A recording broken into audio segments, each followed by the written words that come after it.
Bismillahirrahmanirrahim.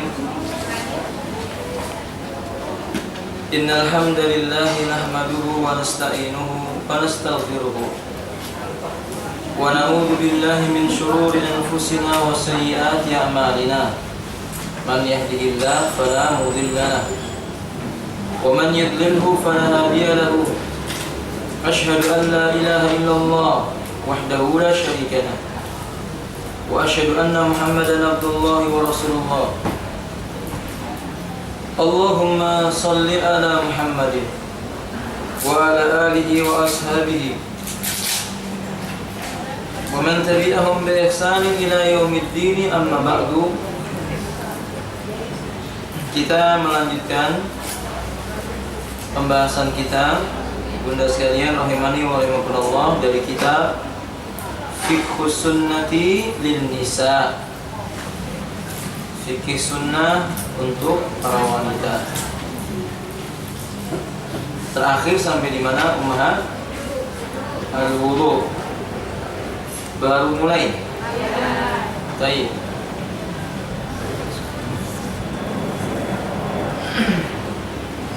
Babul wudu, bab tentang al-wudu.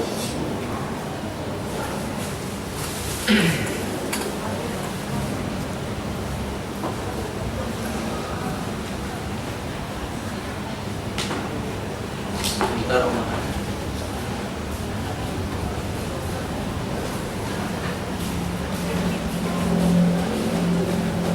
Baik. Qala Asy-Syaikh Abu Malik hafizahullah ta'ala, al-wudu'u huwa raf'ul hadathi al-asghari lis-salati wa nahwiha.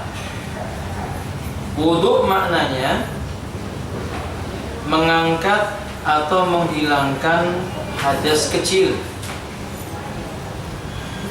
dalam rangka mengerjakan ibadah sholat atau yang semisal dengannya.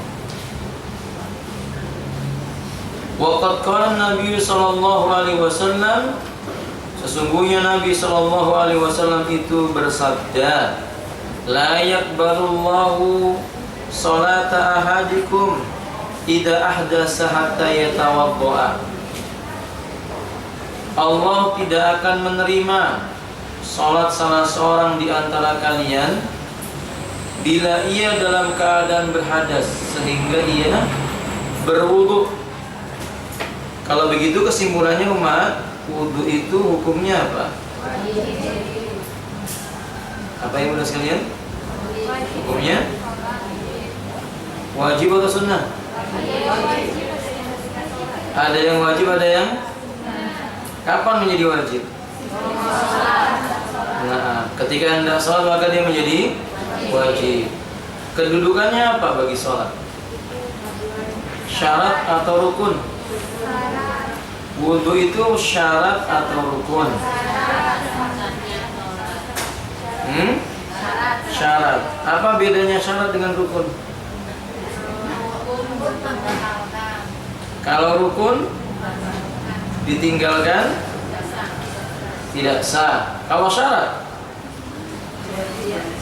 apa kalau seandainya syarat itu ditinggalkan sah salatnya, Bu? Tidak. Kalau begitu apa bedanya antara syarat dengan rukun? Apa bedanya? Syarat dilakukan sebelum terjadinya pekerjaan, sedangkan rukun itu bagian dari pekerjaan itu. Maka syarat nggak ada kaitannya dengan gerakan sholat. Wudu tidak ada kaitannya dengan gerakan sholat. Kalau rukun ada kaitannya dengan gerakan sholat. Apa contohnya, Bu, rukun dalam sholat? Takbiratul ihram. Barakallahu fiik. Baik. Kemudian saya tambahkan, tidak ada di dalam buku Anda. Saya tambahkan tentang fadlul wudu, keutamaan berwudu. Dari sahabat Nu'aim al-Mujmir dari seorang lelaki yang bernama Nu'aim al-Mujmir yang berkata, raqitu ma'a Abi Hurairah radhiyallahu ta'ala anhu ala dhuhril masjid. Saya pernah duduk bersama dengan Abu Hurairah radhiyallahu an di salah satu masjid atau di emper masjid. Fatawaddo'a, lalu Abu Hurairah pun berwudu.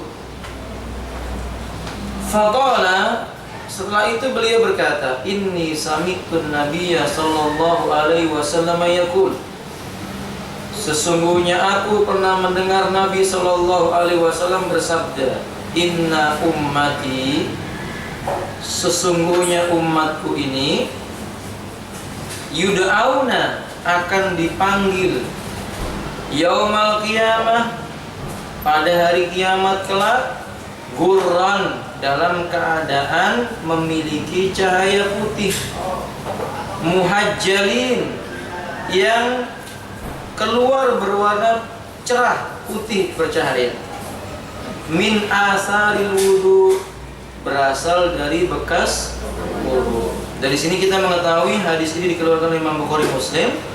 Fadilah berwudu mendatangkan cahaya pada anggota tubuhnya pada hari kiamat.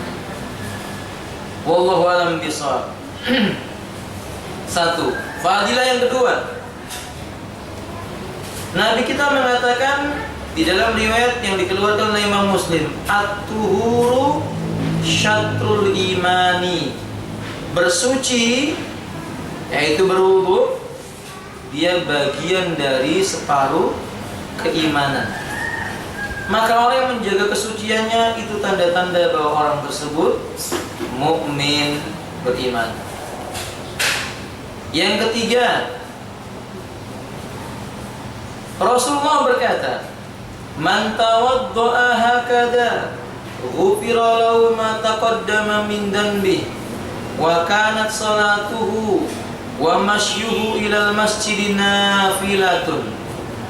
Barang siapa berwudu seperti wuduku ini, diampunilah baginya apa yang telah berlalu dari dosanya, dan sholatnya serta jalan kakinya menuju masjid, semua itu menjadi ibadah nafilah, tambahan keutamaan baginya. Hadis ini dikeluarkan oleh Imam Muslim. Berarti apa kesimpulannya, Ibu? Orang berwudu dosanya diampuni. Yang kedua, jalannya menuju masjid, menuju tempat taklim dan yang lainnya itu menjadi nilai ibadah tambahan baginya di yaumil kiamat. Wallahu a'lam bishawab. Yang terakhir, di antara keutamaannya, Nabi sallallahu alaihi wasallam menyebutkan, man atammal wudu'a kama amara Allah Ta'ala, barang siapa menyempurnakan wudunya seperti yang telah Allah perintahkan kepadanya, fassalawatul maktubat, maka sholat-sholat 5 waktu yang ia lakukan, kafaratul lima bainahunna, menjadi penghapus dosa yang terletak di antara sholat-sholat itu. Jadi kalau wudunya bagus, wudunya baik, dari sholat ke sholat, sholat yang satu menghapuskan dosa di antara 2 sholat yang ada. Fahim? Bisa dipahami, Ibu? Jadi wudu menjadi sebab terhapusnya dosa dari satu sholat ke sholat yang lain.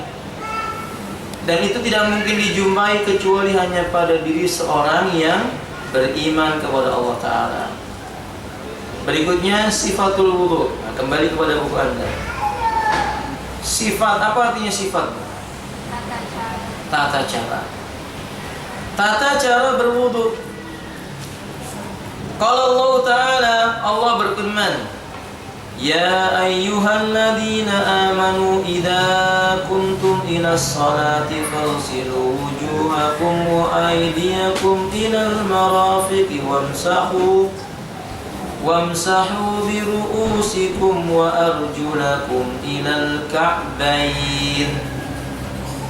Wahai orang yang beriman, bila kalian hendak berdiri menunaikan salat, cucilah wajah kalian dan dua tangan kalian sampai kepada siku.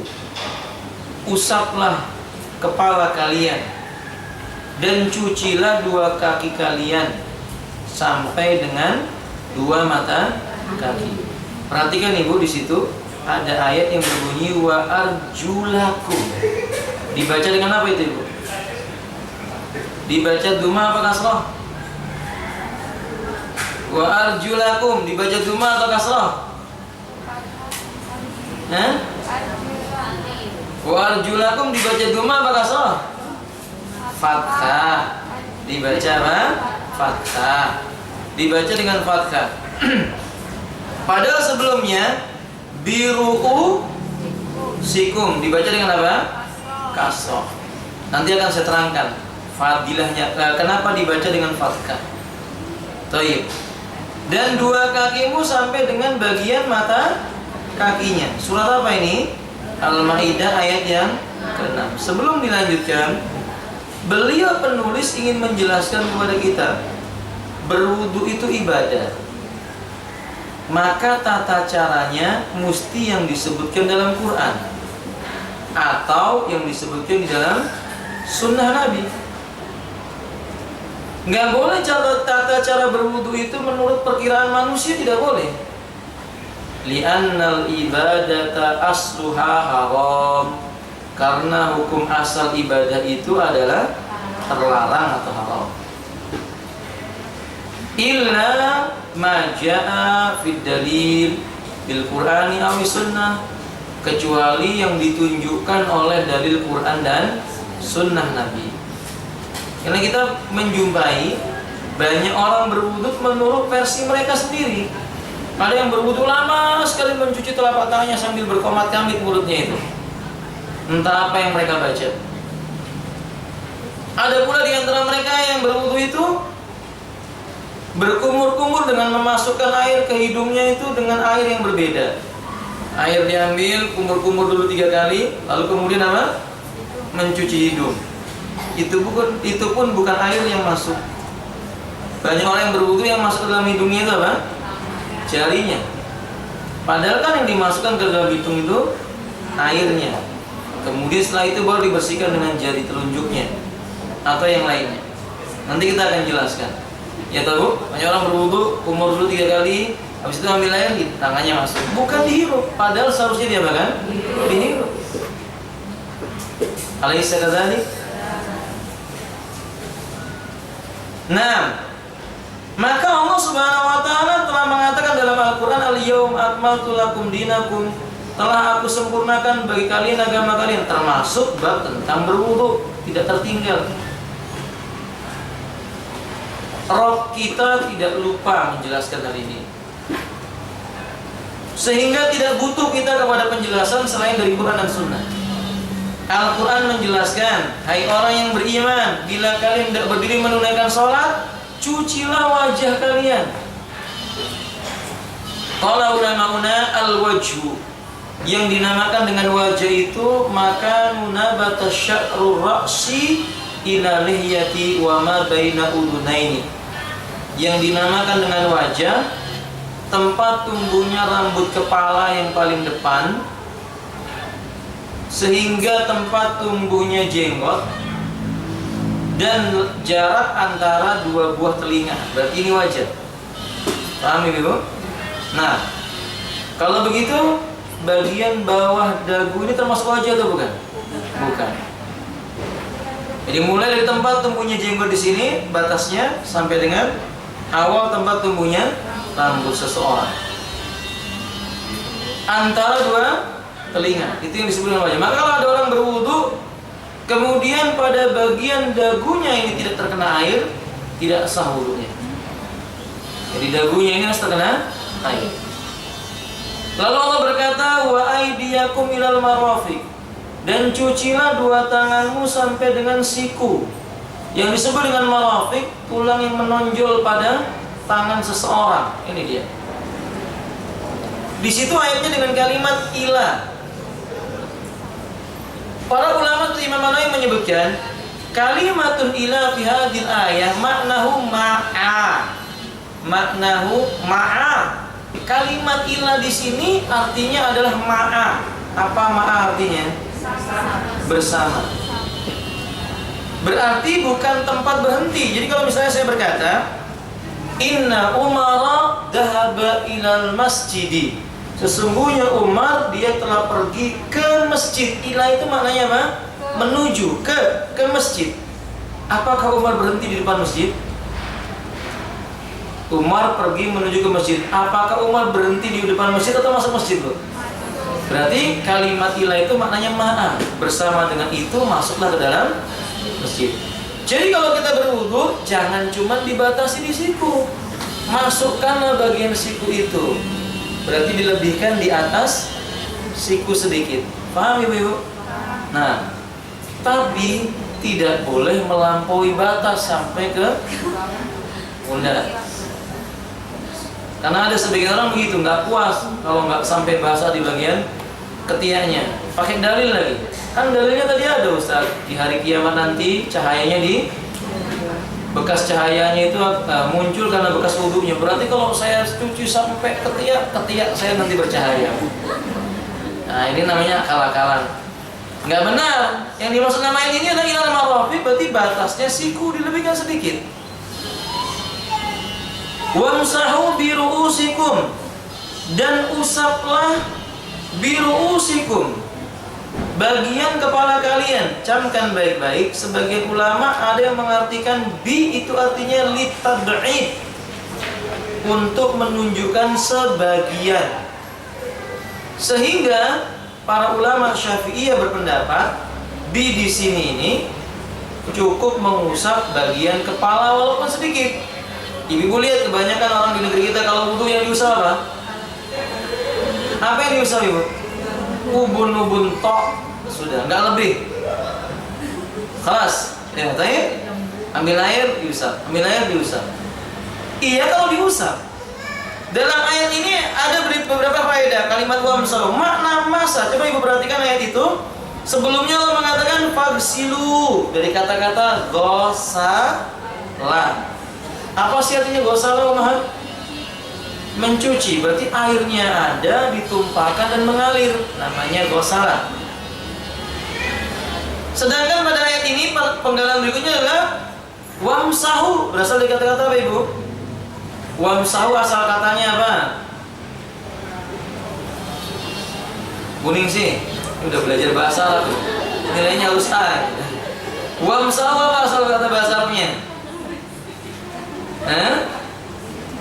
Mbak Yuli mana? Saya. Apa asal kata bahasa Arabnya wamsahu itu? Masaha. Masaha, apa masaha? Mengusap. Beda ya? Beda antara mencuci dengan mengusap. Perbedaan antara mencuci dengan mengusap. Kalau kita perhatikan baik-baik, berarti kita akan jumpai kekeliruan sebagian kaum muslimin justru mencuci kepala. Airnya diambil, ditumpahkan di ubun-ubunnya. Itu namanya gosala. Seharusnya air itu diambil, ditumpahkan di telapak tangan yang kirinya, diusap bagian kepalanya. Air yang menempel di telapak tangan itu yang digunakan untuk apa? Mashud atau mengusap. Fahim tuh nah? Faedah yang kedua, di situ dibaca dengan kalimat biru'usikum. Kuningsin lagi. Kenapa dibaca kasrah, Bu? Karena ada apa? Ada jer atau huruf jer? Ada huruf jer. Apa huruf jernya? Ba, bukan bi ya, ba. Huruf jernya apa? Ba.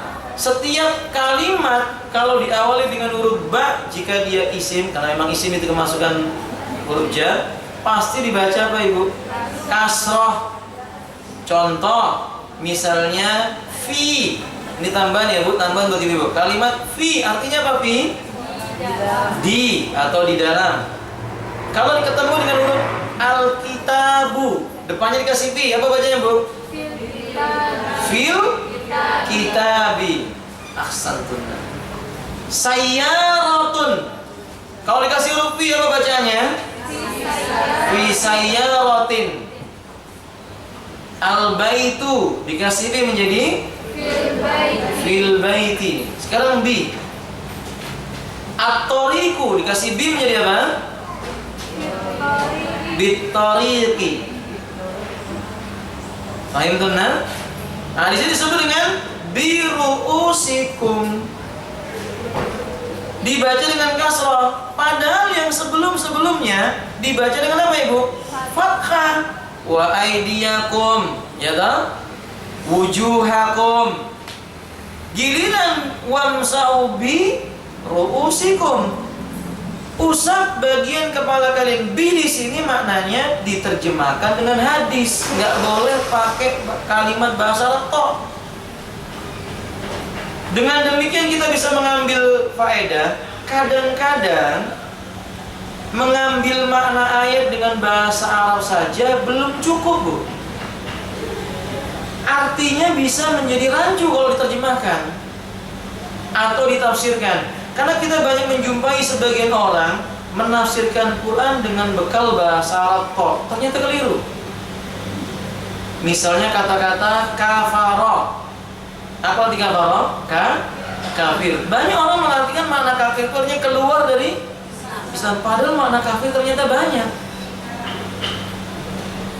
Tidak mesti maknanya langsung keluar dari Islam. Contohnya Nabi mengatakan fakanatin nisa yakfurnal faaksaruhunna yakfurna, karena kebanyakan para wanita itu kufur. Coba kalau kita terjemahkan dengan bahasa Arab saja, kufur berarti apa? Keluar dari, oh berarti banyak wanita yang kafir keluar dari Islam. Ternyata enggak, maksudnya Nabi yakfurnal asir, kufur terhadap nikmat Allah berupa apa? Suami, bukan keluar dari Islam.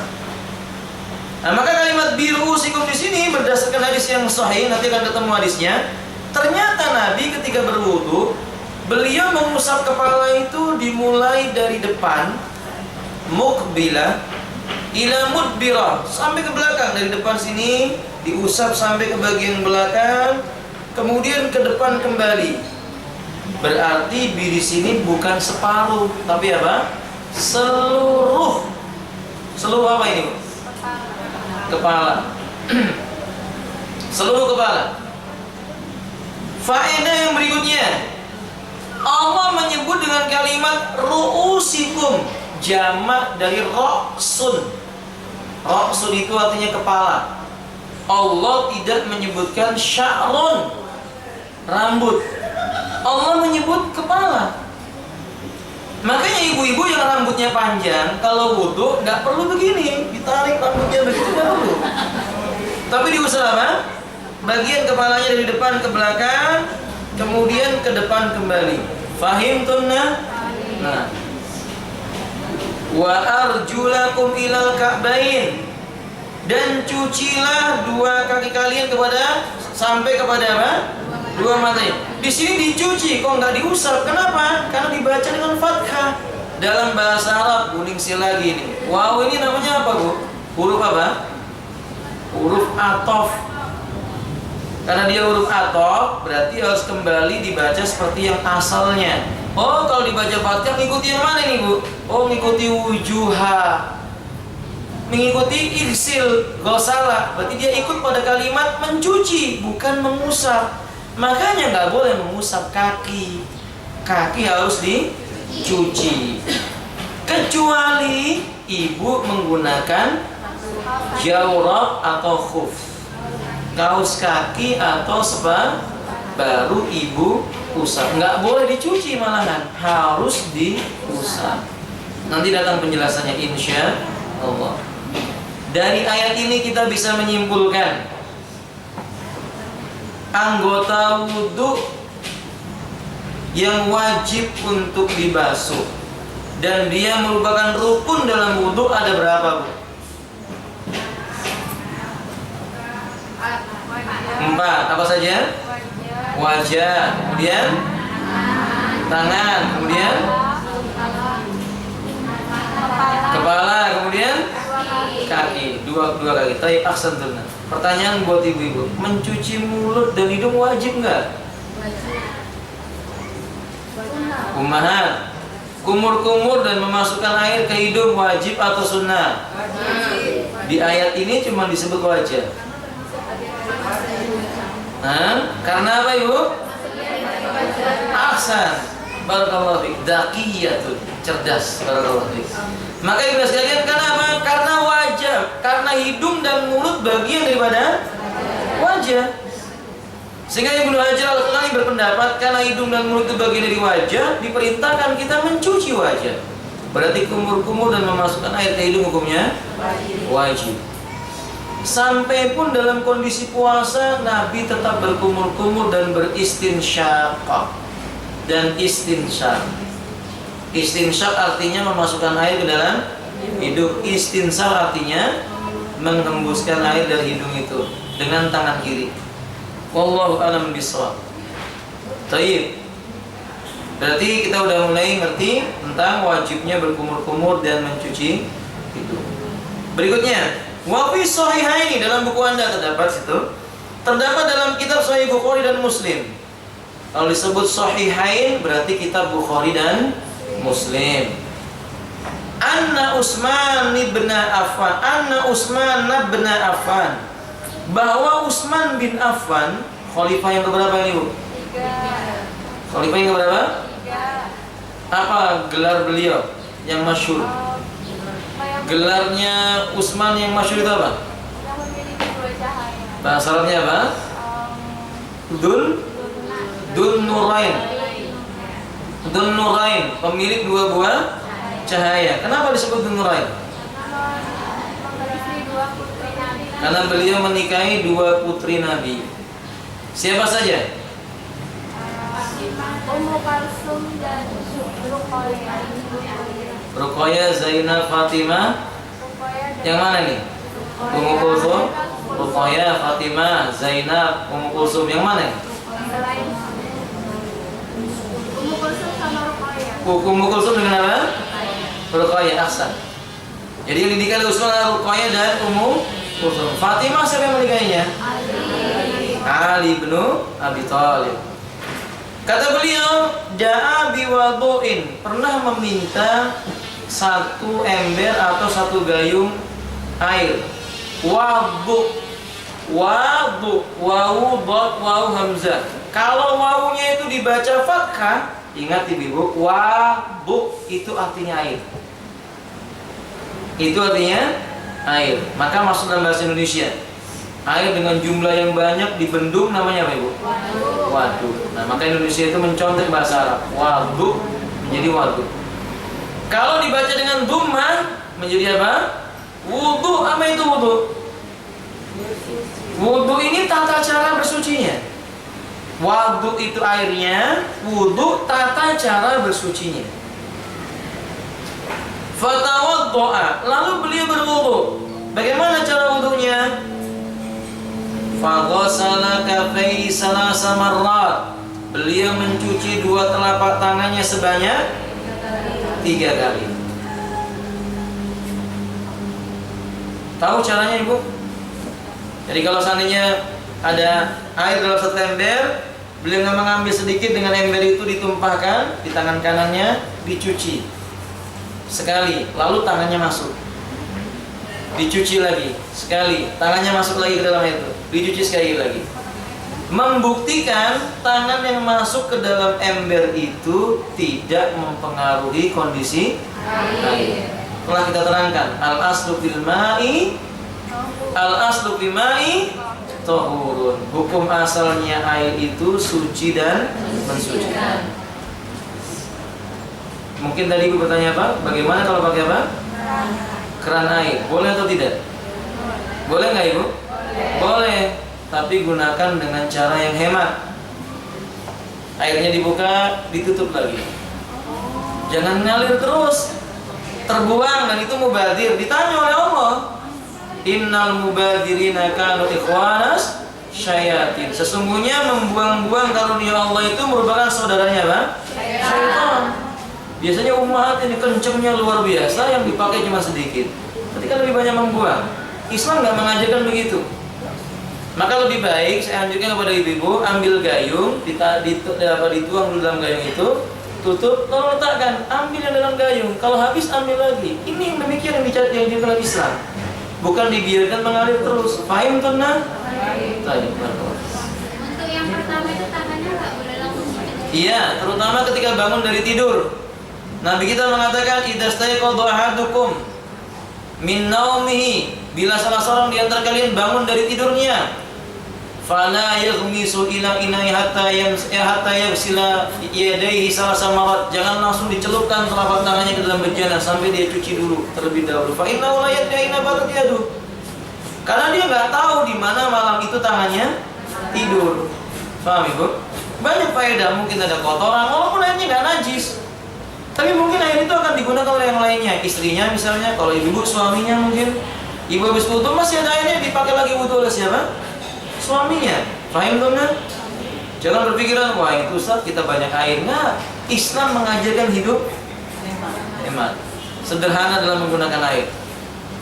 Baik, kita lanjutkan. Summa matmadha wastansara. Lihat kalimatnya di sini digabung Ibu. Summa matmadha wastansara. Kemudian beliau berkumur-kumur dan beristinsar. Ini bukan tidak ada faedahnya. Dijelaskan oleh para ulama, ternyata kumur-kumur dan beristinsar itu dengan satu cidukan, bukan dengan cidukan yang dibedakan. Diambil air dengan satu telapak tangan, kemudian berkumur-kumur dibuang, sisanya dihirup. Istinsar, kemudian dikeluarkan dengan tangan kirinya. Istinsar. Fahim? Dua, Imam Bukhari menjelaskan bahwa makna istinsar, Imam Ibnu Hajar sekali menyebutkan makna matmadha istinsar itu maknanya sekaligus diambil dengan satu cidukan, masuk ke mulut dan ke hidung. Yang ini perlu belajar ibu-ibu. Kalau belum terbiasa biasanya sampai ke dihirup langsung sampai ke kerongkongan atau tenggorokan gitu. Kerongkongan atau tenggorokan? Tenggorokan ya. Allah alam bisa. Nah maka ibu sekalian rahimani wa rahimakumullah, justru itu yang benar, yang mutawatir riwayatnya begitu, diambil kemudian dimasukkan ke mulutnya, ditahan ini, dihirup, dikeluarkan dari hidungnya dulu, baru dikeluarkan yang dari mulut. Dua cara ini benar. Ya boleh, yang tadi kalau dari mulut dulu diambil dulu, kemudian berkumur-kumur dibuang, sisanya dihirup. Nggak mungkin ibu menghirup sampai menggunakan mulut, pasti nggak bisa, sulit ya. Ini maksudnya mulut dulu nggak bisa. Ada yang salah paham dengan hadis ini. Dipahami berarti airnya masuk hidung, keluarnya mulut tuh salah. Ini salah. Ini kesalahan fatal, ini salah, keliru. Jadi air ini diambil untuk mulut dan hidung. Berapa kali di sini dijelaskan? Dalam riwayat yang lainnya dijelaskan salasa marot, sebanyak 3 kali. Nah, summa, kemudian, di situ dipisahkan dengan kalimat kemudian. Ghasala wajhahu salasa marrat.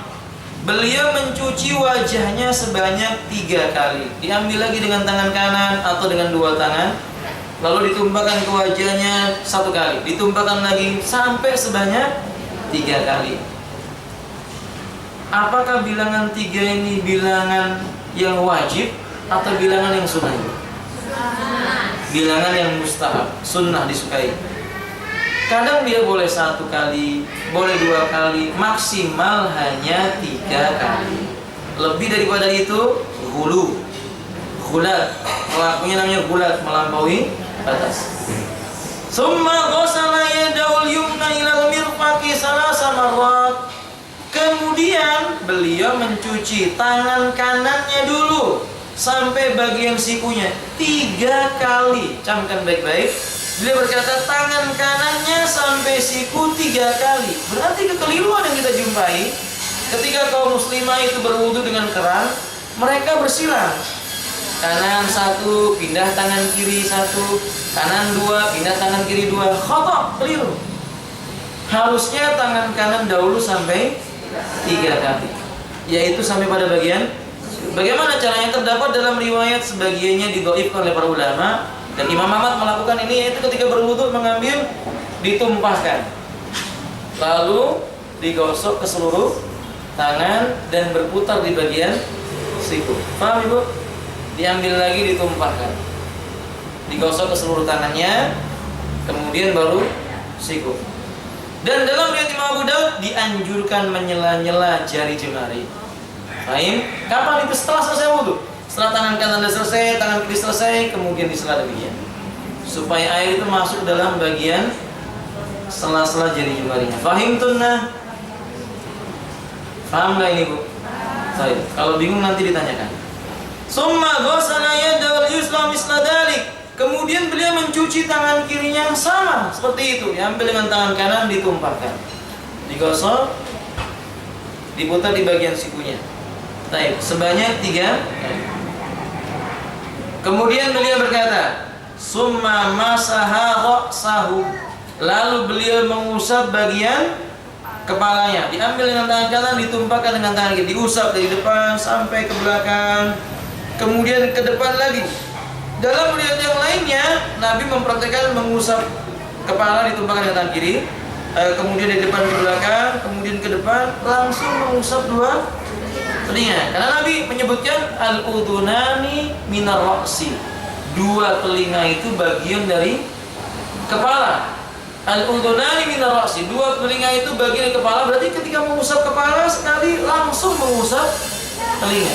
Boleh nggak mengambil air lagi? Khilaf para ulama. Mayoritas para ulama boleh mengambil air lagi, ditumpahkan lalu mengusap telinga 1 kali saja. Sekaligus ya, Bu ya. Bukan kanan dulu kemudian baru kiri, bukan. Tapi 2 telinga bersamaan. Nah, kata dia. Kemudian, summa ghasala rijlahul yumna ilal ka'baini 3 marrat. Lalu Nabi SAW itu mencuci 2 kakinya sampai pada bagian ka'bun.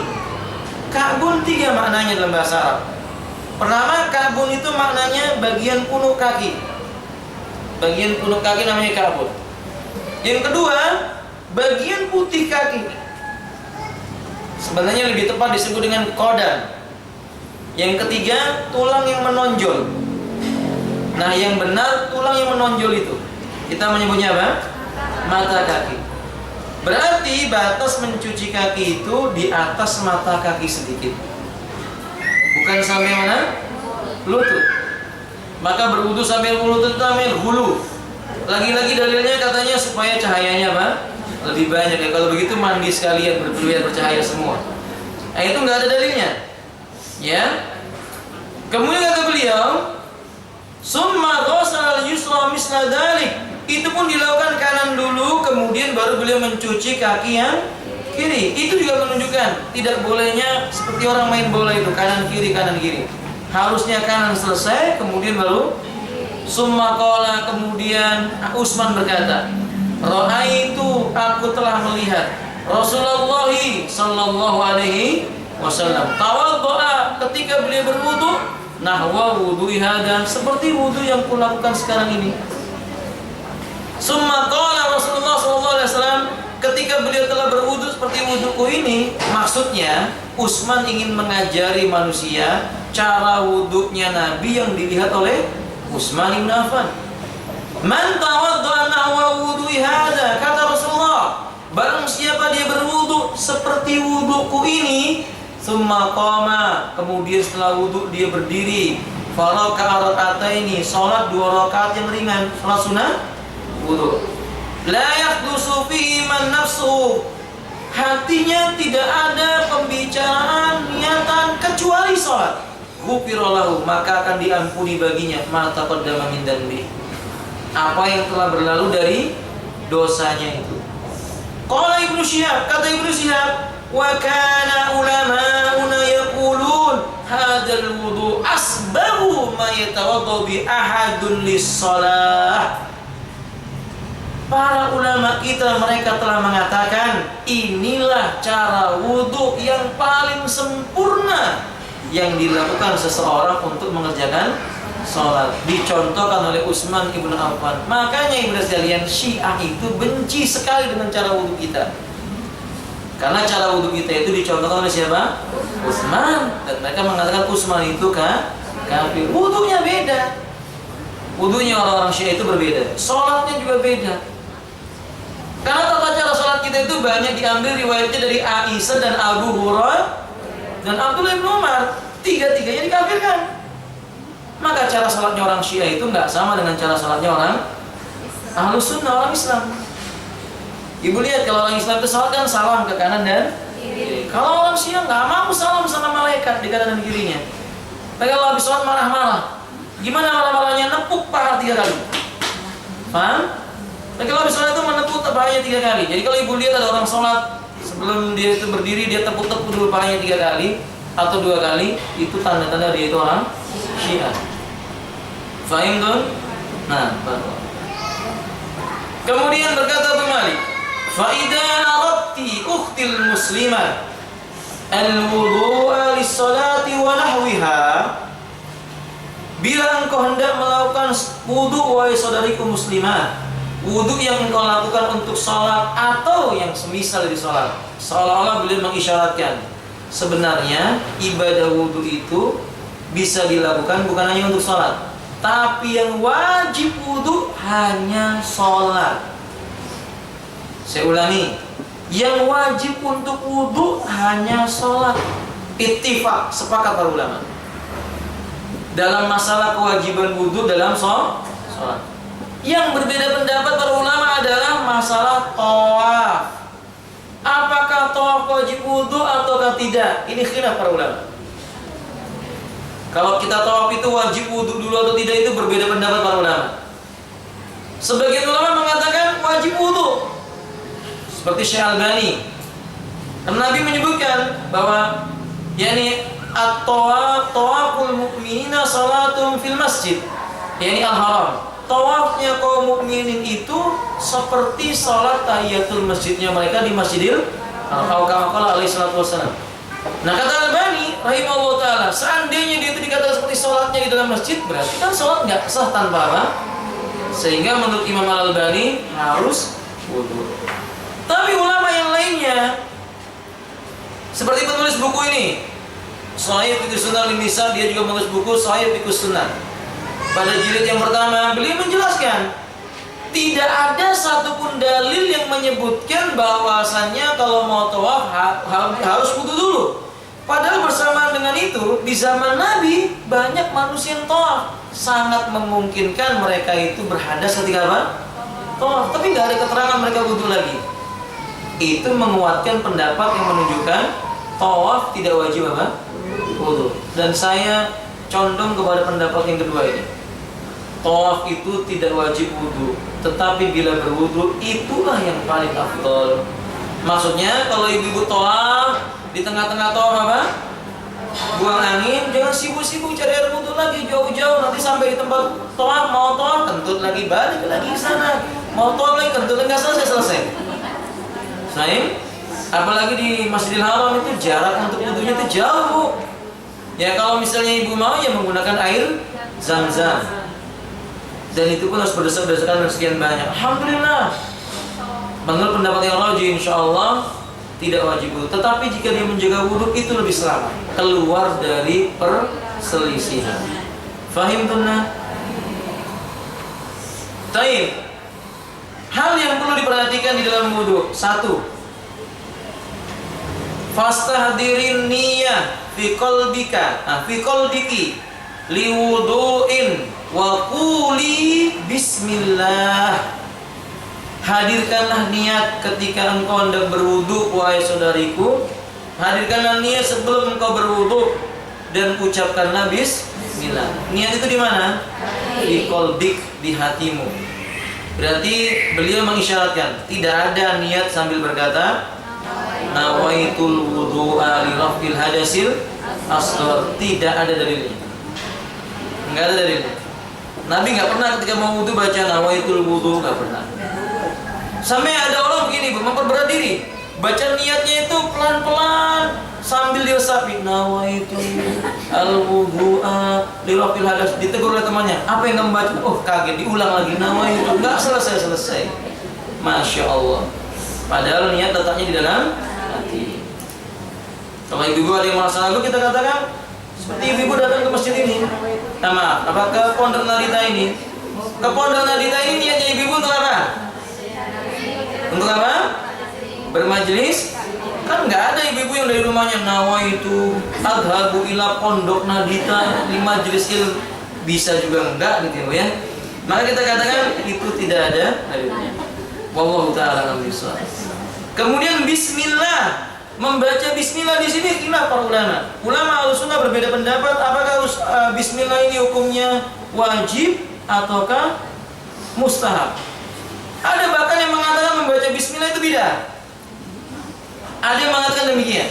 Pendapat yang wajib membaca bismillah ini berdasarkan keumuman riwayat-riwayat yang ada hukumnya yang kuat wajib. Jadi hukumnya wajib. Nah, sebagian ulama yang mengatakan mustahab, hukumnya wajib. Karena dia hukumnya wajib, maka kalau ibu-ibu berada di kamar mandi pun tetap harus baca bismillah. Bagaimana dengan larangan Ustaz? Tidak boleh mengucapkan nama-nama Allah di kamar mandi. Itu hukumnya makruh. Sedangkan yang wajib mengalahkan yang makruh. Untuk keluar dari perselisihan, Syekhul Islam Ibnu Taimiyah mengatakan bismillah itu dibaca di dalam hati atau di luar kamar mandi. Sebelum masuk ibu baca bismillah, baru masuk dan berwudu. Wallahu a'lam bishawab. Fahim tunna?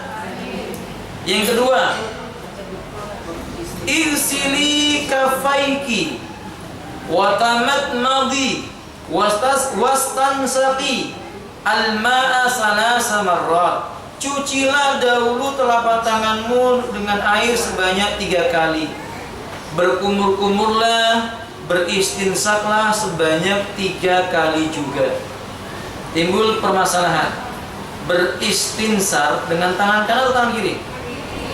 Kiri. Riwayat yang saya menyebutkan istinsar itu dengan tangan kiri. Disebut istinsar dihembus dengan kuat, Ibu. Memang dikuatkan. Nabi mengatakan, "Idza stayqadha ahadukum falyaj'al fi anfihi ma." Barang siapa di antara kalian itu bangun dari tidur malamnya, segera masukkan air ke dalam hidungnya. Maksudnya berwudu. Li'anna syaitana yabitu ala manakhirin. Karena setan itu suka tidur di pangkal hidung. Setan suka tidur di pangkal. Jangan dibayangkan gedenya seberapa. Wallahu a'lam bishawab. Tapi kesimpulannya Ibu sekalian, tidur di pangkal hidung. Salah satu faedah daripada istinsar tadi mengusir syaitan dari hidung itu. Wallahu a'lam bishawab. Ya. Kalau misalnya pilek, kita mau mengeluarkan cairan hidung itu dengan tangan kiri juga berarti. Nah, setiap untuk sesuatu yang kotor disunnahkan, tidak wajib ya. Disunnahkan, disukai menggunakan tangan yang kiri. Ya kalau ibu nggak sanggup dengan tangan kiri, biasanya dengan tangan kanan ya nggak apa-apa. Boleh. Wallahu a'lam bishawab. Baik. Yang ketiga, irsili wajhaka kullahu jayyidan. Kalimatnya jayyidan, salah marrat. Cucilah wajah. Irsili wajhaki, cucilah wajahmu itu wahai saudariku, seluruh wajahnya jayyidan, dengan cara yang baik. Berarti kalimat jayyid ini menjelaskan hati-hati. Banyak orang yang mencuci wajah asal-asalan saja. Padahal seluruh bagian daripada wajah ini harus terkena. Berarti dia lupuha. Hendaklah dia itu menggosoknya pada bagian wajah itu. Diratakan air itu pada bagian wajahnya. Berapa kali? 3. Yang keempat, irsili yadaiki ilal mirfaqaini wabda'i bil yamini salasan. Cucilah 2 tanganmu setelah itu sampai di bagian 2 sikunya. Mulailah dengan tangan yang kanan dengan jumlah bilangan 3 kali.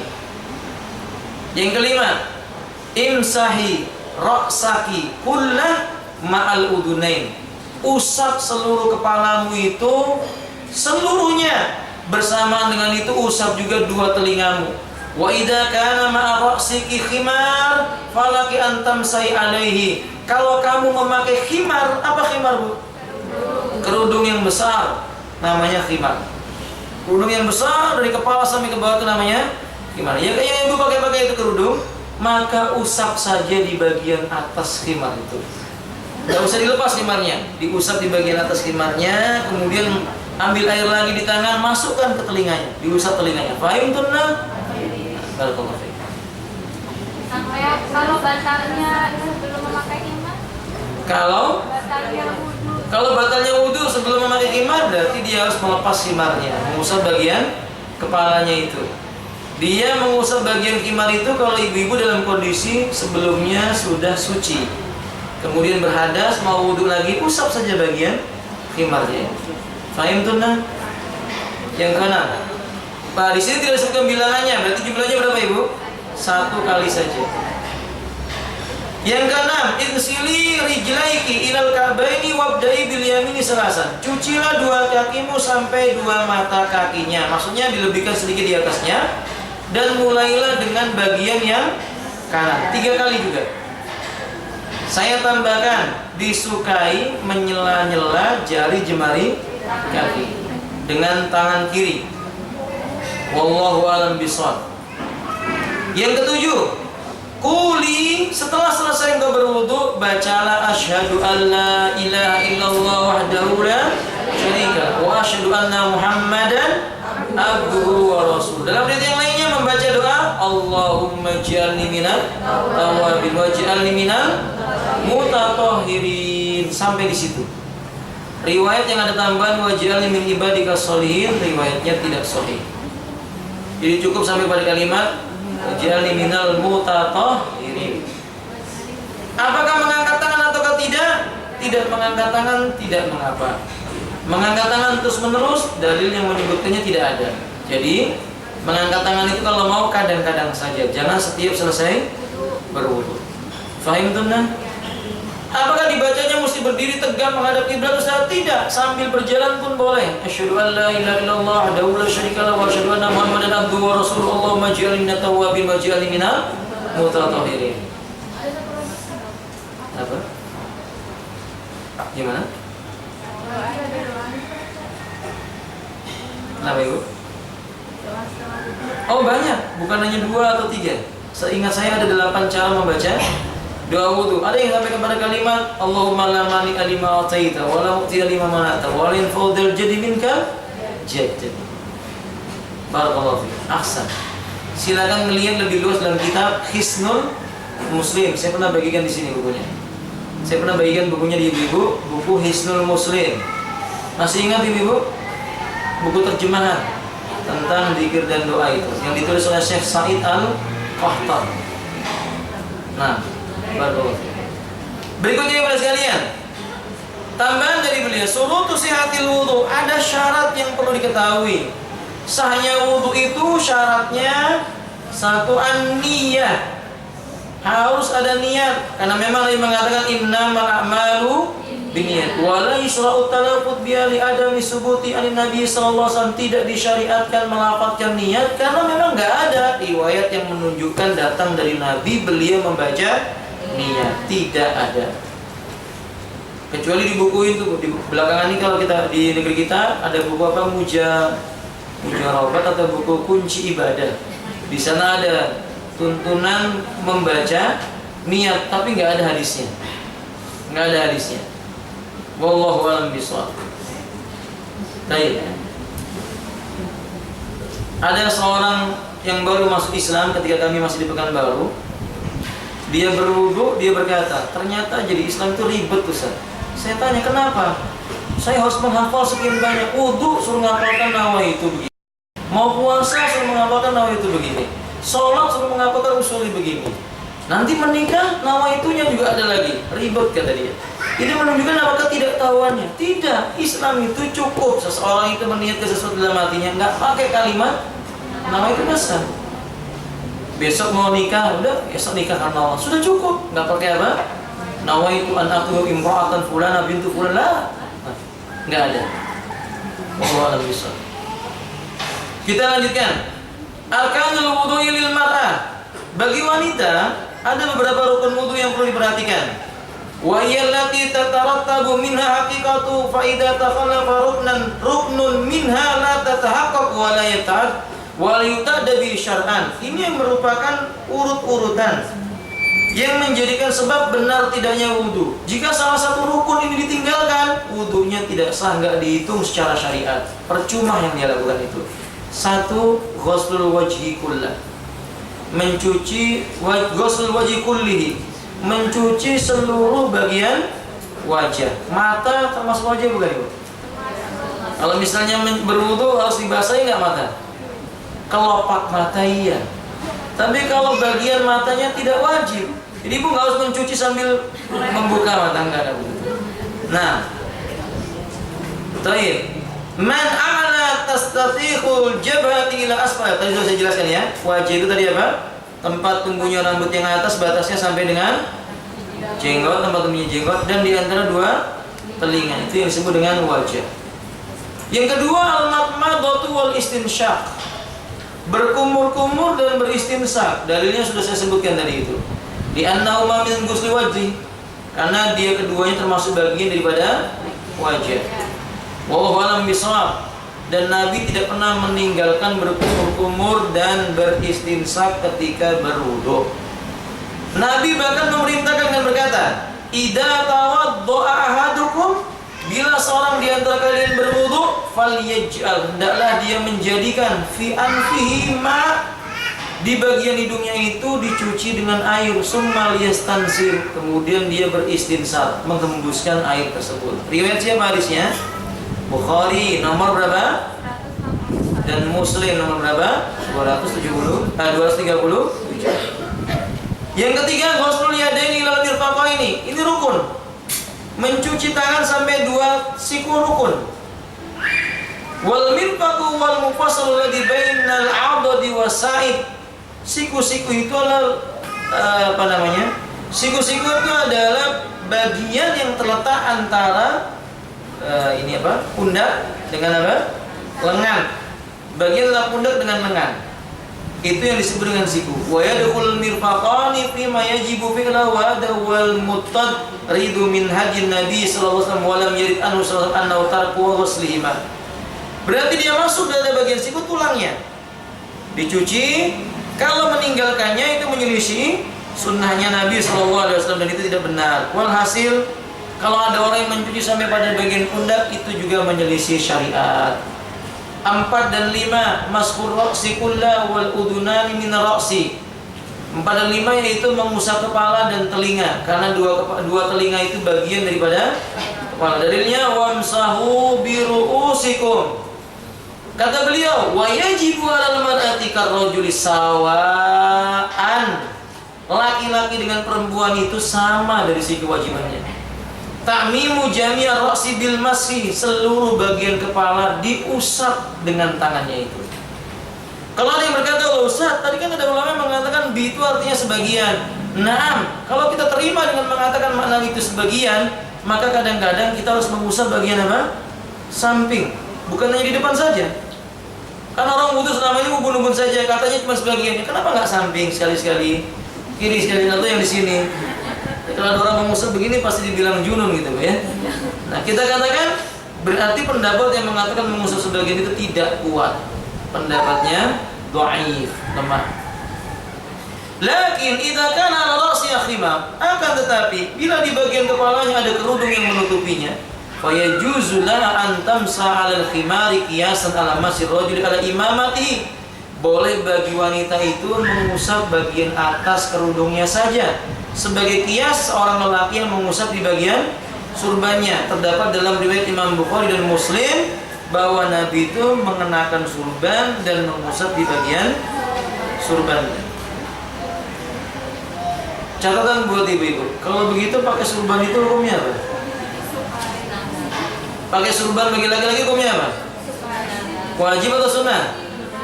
Mengenakan surban bagi laki-laki itu mubah. Cuman mubah, boleh saja.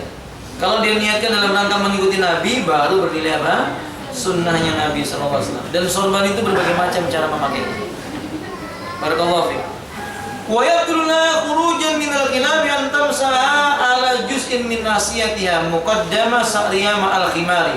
Dan lebih diutamakan lagi, ketika ibu-ibu itu mengusap bagian atas khimar, sangat dianjurkan mengusap sedikit di bagian ubun-ubun untuk keluar dari perselisihan. Berarti yang ingin beliau jelaskan, kalau mau memperhatikan kebiasaan wanita-wanita pada zaman sekarang mengusap ubun-ubun saja, harusnya dia konsekuen, usap juga bagian apa? Kerudungnya itu, bukan sekedar ujungnya saja. Wallahu ta'ala a'lam bishawab. Wa amma wujub masih udunaini falima sabata fil hadis sahihati annahu sallallahu alaihi wasallam masahuma ma'a masih ra'sihi wa qad warada an-nabi sallallahu alaihi wasallam al-udunani min ar-ra'si. Adapun kewajiban mengusap dua telinga, telah tetap dalam riwayat yang sahih bahwa Nabi mengusap dua telinga. Bersama dengan itu kita ada mendengar hadis yang menyebutkan dua telinga bagian daripada kepala. Riwayat siapa? Ibnu Majah, disahihkan oleh Al-Imam Al-Albani dalam kitab Silsilah Hadis Shahihah nomor 36. Kemudian wa mukhtalifun fi sihhati. Memang para ulama membincangkan kesahihan hadis, tapi yang benar disahihkan oleh Al-Albani di sini. Lakinnahu shahha an jam'i minas salafi minhum Ibnu Umar radhiyallahu anhu. Akan tetapi para ulama salaf telah menetapkan, ulama salaf di sini maksudnya siapa? Sahabat tabi'in, tabi'ut tabi'in, dan orang-orang yang mengikuti mereka dengan cara yang baik. Mereka menyebutkan ada riwayat yang sahih dari Abdullah ibnu Umar, beliau mengusap 2 buah telinga. Terakhir ibu, keenam, ghuslur rijlaini ilal ka'bain, cuci 2 kaki sampai 2 mata. Kata beliau, saya terjemahkan, wajib mencuci 2 kaki sampai 2 mata kakinya. Karena Abdullah ibnu Umar mengatakan, takhallafa anna Rasulullah sallallahu alaihi wasallam fi safara fa'adrakna wa qad arhiqna al-asra faja'alna natawadda wa namsaha ala arjulina fanada bi ala sauti wailul lil aqabi minan nar wailul lil aqabi minan nar awisalasan. Nah, coba terjemahkan ibu. Kata perkataan Abdullah ibnu Umar. Dalam satu perjalanan Rasulullah Shallallahu Alaihi Wasallam tertinggal di belakang kami. Nah. Ketika itu kami sudah mendekati waktu asar. Sahih. Karena itu kami berwudu. Di akhir wudu kami membasuh kedua kaki. Tiba-tiba beliau Shallallahu Alaihi Wasallam berteriak, celakalah tumit-tumit yang tidak dicuci dengan sempurna. Beliau mengucapkannya 2 atau 3 kali. Ya. Kalimatnya disebutkan wanamsah, kami cuma mengusap, bukan wanamsin. Itu diterjemahkan apa? Membasuh ya bu ya. Jadi yang benar mengusap. Maka sebab itu Nabi berkata dengan suara meninggi, celaka tumit-tumit itu di neraka. Celaka tumit-tumit itu bakal di neraka. Maksudnya ketika seseorang berwudu tidak mencuci bagian apa? Kakinya. Nah, menunjukkan dicuci dengan kalimat aqab masuk dalam bab ini adalah mata kaki. Fahim teman? Wallahu ta'ala alam bisawab. Wa ma taqaddama minal qawaidi wal mansus alaihi fi qouli ta'ala. Lebih-lebih lagi telah kita terangkan di awal ayat dalam surah apa? Al-Maidah ayat. Nah, kalimatnya wa arjunakum ilal ka'bain. 2 kaki kalian dicuci sampai dengan mata. Ini terakhir tertib. Justru di sini sebutkan yang ke-8 mualah ya, Bu ya. Yang terakhir itu yang mualah. Tertib itu artinya berurutan dengan sempurna, enggak boleh dibolak-balik. Mualah itu artinya berkesinambungan. Jarak waktunya nggak boleh lama. Habis kumur-kumur nggak boleh makan roti dulu, duduk-duduk dulu baru cuci wajah, nggak boleh. Ya nggak boleh habis wudu sampai di bagian kepala sebentar ngambil sesuatu dulu kemudian cuci kaki, nggak boleh. Harus berkesinambungan. Sedangkan menurut orang awam, mualah itu artinya air terus mengalir. Salah. Maka ada orang yang berwudu hanya ngalir terus, ketika dimatikan batal kata mereka wudunya. Nggak mualah, tidak. Mualah itu maksudnya berkesinambungan tanpa diputuskan dengan sesuatu. Nah, penjelasannya saya terangkan pada pertemuan yang akan datang. Subhanallahi wa bihamdika, asyhadu an la ilaha illa anta, astaghfiruka wa atubu ilaik. Assalamualaikum warahmatullahi wabarakatuh.